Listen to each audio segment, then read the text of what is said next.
Esto es Su Madre Naturaleza. Bienvenidos y bienvenidas nuevamente a Su Madre Naturaleza, el espacio ambiental de análisis de Canal Capital. Bueno, hoy vamos a hacer un redondeo de lo que fue el encuentro de las Américas frente al cambio climático que se realizó recientemente en Bogotá. Y como hubo tantos actores sociales, nuevos actores interesados por el clima, con sorpresas, con a veces improvisaciones, a veces con unas maravillosas ponencias, sobre todo se trataba de mostrar el papel que juegan las ciudades y las regiones en esta negociación, esta ruta hacia la conferencia de las partes en París al final del 2015. Bueno, hoy tenemos a tres actores distintos que participaron en este encuentro. Gustavo Wilches Shaw, por no decirle Chaux, a lo popayanejo, ambientalista y además que estuvo muy activo en varios eventos. Marilena Rosas, boyacense de origen, representante de la Mesa Hídrica de la Antrillanura. Y usted ahora va a explicar por qué ese interés de que tengamos aquí la visión de la Orinoquia en Bogotá en relación con los servicios ambientales. Y Maurice Bernard, director de la Agencia Francesa de Desarrollo para Colombia y Ecuador. Bienvenidos entonces, porque queremos dar aquí una visión, puede ser ecléctica, puede ser muy variada, pero lo importante es qué sacamos de este encuentro, entre otras gracias a la Agencia Francesa de Desarrollo que apoyó a la Alcaldía Mayor de Bogotá en una gran parte de este evento. Entonces, Maurice, ¿usted por qué no nos cuenta? Primero, ¿por qué la agencia se interesó tanto en apoyar a la alcaldía en este encuentro? Usted trajo una cantidad de expertos internacionales. ¿Qué le deja eso a Bogotá como lección? Bueno, la agencia como Banco de Desarrollo del Estado francés, en un año donde hay ahora los nuevos objetivos de desarrollo sostenible y en particular la convención de los partidos COP21 en París al inicio de diciembre. Y además la agencia como Banco de Desarrollo tiene un mandato que incluye la dimensión de los co-beneficios climáticos como un aspecto muy importante de las políticas públicas que apoyamos en Colombia. Entonces fue natural y como aliado de algunas cumbres antecedentes en Bogotá, fue natural para la agencia apoyar la iniciativa de Bogotá de posicionarse dentro del proceso de preparación de la voz de las ciudades a la COP21 como una etapa de encuentro crítica antes de la COP21 en París. De las ciudades y de las regiones también, ¿no? Sí, claro, de los gobiernos locales de manera general. Sí. Marilena, usted entonces estuvo durante el encuentro y además viene representando no solamente una organización no gubernamental, una mesa sobre el tema hídrico, pero además una región, en este caso el piedemonte de los llanos orientales. ¿Por qué tanto interés en estar vinculada a esta cumbre? En primer lugar, felicitar a las personas que propiciaron este evento. Nos estaba haciendo falta un diálogo local, regional, nacional e internacional para que haya una sola voz o un solo criterio en la defensa de los territorios, porque las grandes ciudades no pueden desarrollarse aisladamente de las zonas urbanas. ¿Por qué tan importante el piedemonte llanero? Porque el piedemonte llanero abarca desde el Arauca hasta el área de manejo especial de la Macarena, y este piedemonte es coincidencia cuando los vientos alisios se encuentran, o sea, vientos calientes y vientos fríos se encuentran en la cordillera oriental que está el piedemonte llanero. Entonces esto hace que converjan y por eso se le llama recarga hídrica, porque descargan toda la cantidad de agua en el piedemonte, en donde llueve más o menos entre 5.000 a 6.000 milímetros de agua anual. Entonces es importante por eso haber participado en esta cumbre. Ah, bueno, estupendo, que hagamos esta conectividad, tema que en este programa hemos venido trabajando en muchas sesiones, esa conectividad entre la Orinoquia, el clima de Bogotá, la Amazonía, la deforestación, los océanos. Entonces aquí estamos atando cabos. Gustavo, bueno, y usted además estuvo también vinculado con otros actores del cambio climático, en especial los jóvenes y los niños. Claro. ¿Cómo fue ese escenario con los Pues jóvenes? tuve la fortuna de estar como en distintos escenarios, en algunos en el tema de conflictos relacionados con agua, como integrante del grupo de Agua, Clima y Territorio de la empresa Acueducto de Bogotá, con Maurice también y con la Agencia Francesa de Desarrollo. Recorrimos un camino juntos en un encuentro sobre biodiversidad en Urabá, en donde el papel de los niños y jóvenes fue muy importante. Y en su tierra natal estoy en este momento vinculado con el Consejo de Cuenca y con la Corpo Boyacá en un proceso muy lindo que titulamos Acuerdos por la Totalidad, alrededor de Tota. Entonces, bueno, aquí nos encontramos personas que de una u otra manera ya, a veces sin conocernos, como en el caso con María Elena, pero ya teníamos vínculos. Ajá, bueno. Entonces, hubo muchos eventos paralelos, una movilización importantísima que poco se destacó en los medios. En realidad se vieron pocas fotos en la prensa escrita sobre esta gran movilización de jóvenes y de niños y de niñas. ¿Usted por qué cree que eso está sucediendo, Gustavo? Mira, lo del tema de los niños fue para mí realmente una fortuna enorme y como de recargar la batería de la esperanza.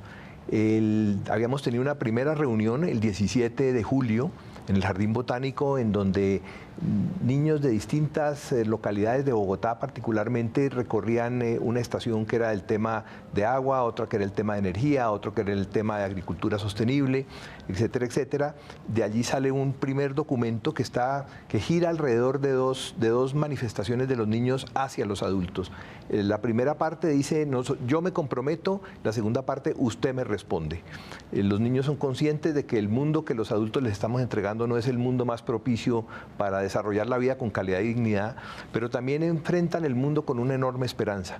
Y, por ejemplo, dicen, bueno, yo me comprometo a bañarme cortico, pero usted me responde porque no haya minería en los páramos, por ejemplo. O yo me comprometo a producir menos desechos y a clasificarlos en mi casa, pero usted me responde porque esos desechos después tengan una gestión adecuada. Es muy interesante. Y después tuvimos una reunión con los niños el día 22 en la mañana, y había no solamente de Bogotá, sino de otras partes del país, y también fuimos muy, digamos, desde todo el equipo de organización, donde estaba también Parques Nacionales, Acueducto, la Secretaría de Educación, la Secretaría de Ambiente, en propiciar que vinieran también niños, niñas y adolescentes precisamente de los municipios del sistema Chingaza, porque nos parece muy importante que desde ahora los niños del territorio usuario del agua vayan estableciendo relaciones de equidad, de solidaridad, de reciprocidad y de identidad con los niños, niñas y adolescentes de los territorios de donde viene el agua que recibimos en Bogotá. Como decía María Elena, ahora el 75% del agua que nutre esta enorme región que puede acercarse a los 12 millones de habitantes, el 75% viene de allá, por tubo, desde los llanos orientales, pero a través de las nubes nos llega muchísima más agua, esa agua bendita que viene a remojarnos la tierrita y que ha permitido que en momentos de mucha sequía en otros lugares de Colombia, aquí todavía nosotros sigamos teniendo lluvias. Maurice, Bernard, ¿y por qué ustedes, apoyaron varias iniciativas de varios actores? Ejemplo, los medios de comunicación.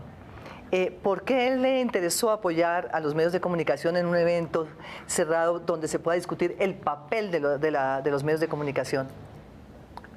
Bueno, apoyamos todo lo que puede vincular o facilitar la concientización de la ciudadanía en general. Y en ese sentido, pues, me parece que el encuentro de las Américas frente al cambio climático fue muy exitoso como expresión de la voz de la ciudadanía bogotana, por supuesto, pero también colombiana, y había invitados de diferentes países del mundo. En este sentido fue muy exitoso. Para expresarse la opinión de la ciudadanía necesita tener información válida. Y eso es el papel de los periodistas, de los comunicadores en general. Entonces, si se habla de cambiar de paradigma de sociedad. Entonces es muy importante darle a la ciudadanía la información que le permite tomar su propia posición sobre los desafíos que se presentan a todos nosotros, ¿no? Perdóneme la curiosidad, ¿usted por qué habla también español? Bueno, no, yo hablo español porque tuve la suerte de hacer una parte de mi liceo en Caracas hace tiempo, al final de los años 70, Venezuela, y entonces me quedó un poco de español. No, pues realmente se expresa muy bien. Bueno, María Elena, respecto a la mesa hídrica, para ir sobre los temas locales, ¿ustedes qué están haciendo allá en Villavicencio o en la Casillas Meta sobre esta mesa y cómo conectan esto con Bogotá? Bueno, estamos haciendo un trabajo arduo de interconexión con cada uno de los municipios, porque en estos momentos no podemos dividirnos un municipio u otro, sino que ya tenemos que empezar a hablar es de regiones, y las regiones deben estar directamente conectadas con todo el país, y los países deben estar conectados directamente con el mundo, porque este no es un problema de región, sino es un problema global. Entonces, ¿qué estamos haciendo? Desafortunadamente o afortunadamente, no sé, el giro que se le está dando al desarrollo sostenible, que pues yo digo sostenible entre comillas, ¿no? Porque al parecer tenemos un desarrollo que no había o no está teniendo en cuenta esa regionalidad. ¿Qué tiene la región? ¿Cómo es un país? ¿Cuáles son sus particularidades que tiene? Porque cada región tiene unas particularidades muy específicas. En este caso me traslado a la región de la Altillanura. Como les digo, pues allí esta es la reserva de agua, es la principal reserva hídrica que tiene Colombia, en los llanos orientales, la Altillanura. La Altillanura se puede ver que es el nacimiento de todos los ríos que nacen del piedemonte llanero. Por supuesto, proporcionan agua a todos los acueductos de los municipios, a los distritos de riego y a la capital de la República. Bueno, ustedes son pilísimos allá en la Altillanura y realmente es de felicitar cómo han sido de proactivos en defensa del territorio contra la minería, contra la explotación de petróleo, y además nos encontramos en el Meta, en aquella expedición por el río Meta, y hay un programa con María Elena que está colgado en YouTube, con otros colegas y amigos de la Orinoquia, para que profundicen sobre los temas que está comentando María Elena. Volvamos al tema internacional, y es, Maurice, ¿cómo se está preparando Francia para este encuentro global? Vamos de lo local a lo global para entender cuál es el papel de interfase de las ciudades y de las regiones en esa ruta hacia París. Muchas gracias. Bueno, quería tal vez complementar la pregunta que me hice sobre, digamos, el papel del Encuentro de las Américas, y va a dar una transición sobre lo que voy a decir sobre la COP21. Hubo un cambio unos 15 o 3 semanas antes del Encuentro de las Américas. Inicialmente, la cumbre que se llama la Cumbre de Bogotá para el Clima era realmente en el camino de la preparación de las ciudades hacia la COP21. Era una etapa crítica para preparar el mensaje de las ciudades. Bueno, como lo hemos visto y de manera muy exitosa, se tomó una orientación, una dimensión diferente, pero sin embargo que es interesante, porque está el núcleo del éxito o del fracaso de la COP21. En las negociaciones sobre el clima a nivel mundial hay un punto que explica que no fueron exitosas hasta ahora. Todo el mundo, todas las naciones del mundo reconocen que frente al cambio climático hay una responsabilidad compartida, pero diferenciada. Diferenciada significa, compartida es que es el problema de todos, pero diferenciada significa que el culpable son los países que se desarrollaron antes, mi país, los países industrializados. Y como consecuencia de la respuesta que se da a esta pregunta, es quién va a pagar. Porque si la responsabilidad es diferenciada, significa que